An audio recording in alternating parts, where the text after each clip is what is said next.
Okay, so we're still on section 6.4. This is question 31 on page 300. The question, we're still with birth weights, still with our little babies, are normally distributed with a mean of 3285 and a standard deviation of 500 grams. So we went through this in the previous video. So now the question reads, what is the probability of a birth weight between 1785 and 4785 grams? This seems more confusing, but let's go to our pretty picture. Hold on. Okay, my beautiful picture from the internet. This picture is so much nicer, you guys. I hope you appreciate how lovely this normal curve is. So the question is asking for a probability of a birth weight between, let me draw in black, 1785 and 4785 grams. So for these, I always write so that I remember the mean and standard deviation. So X, the baby's birth weight, is normally distributed with a mean of 3285, I have it memorized now, and a standard deviation of 500 grams. So in this case, we want to know 1785 and 4785 grams. So we want the probability that X is between 1785, my numbers are not evenly sized, and 4785. So the first thing I'm noticing is that we are in the empirical rule section, empirical rule. It's not always obvious to people when to use the empirical rule and when to use our other techniques from chapter 7. So if there's a question like this on a test, I'll probably say use the empirical rule to find the probability of a baby's birth weight between these two things. But the thing to notice, so we have 3285 straight down the center here, if I can make it straight. It's close enough, you guys. Close enough. So this is 3285, and somewhere down here we have, I'm guessing it's going to be right around here. I'm using my deep mathematical psychic skills. And then somewhere up here we have 4785.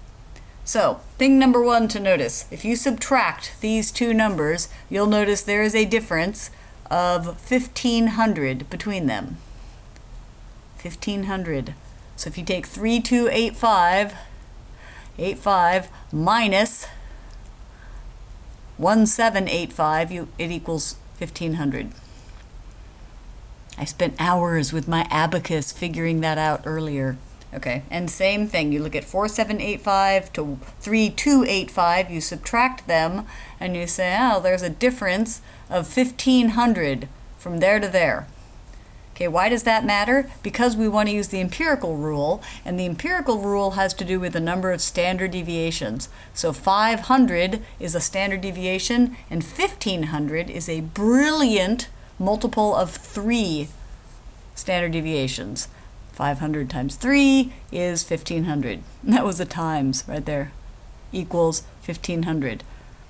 So, what this tells us is if we take 1 hop of 500, I always hop with these little hoppy circles, 2, 3, then we get to 1785, and if we hop forward a standard deviation, again, standard deviation is 500, so I'm hopping 500 lengths for each jump. It's a long jump. Ding, like that. So there's 3, right? And the empirical rule tells us that how much is between 3 standard deviations. Let's see if it'll fill pretty. Ready? Yeah, that's all right. I could fill in those if I want. That there is 99.7. I'm going to get a fatter one. Come on, baby. Oh, it needs to be black. 99.7% of the data, that's a percent, that's a 7, fall between 3 standard deviations. So the answer is 0.997. And the trick to answering this question, if you want to call it a trick, why not, is to notice that the probability that you're interested in is 3 standard deviations away from the mean.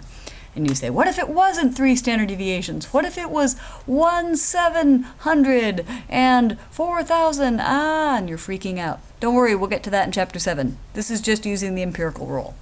So you notice 3 standard deviations, you remember, that's 99.7, you write 0.997, and you're on your merry way to chapter 7. Actually, you're going to probably be moving on to section 6.5, but there you go.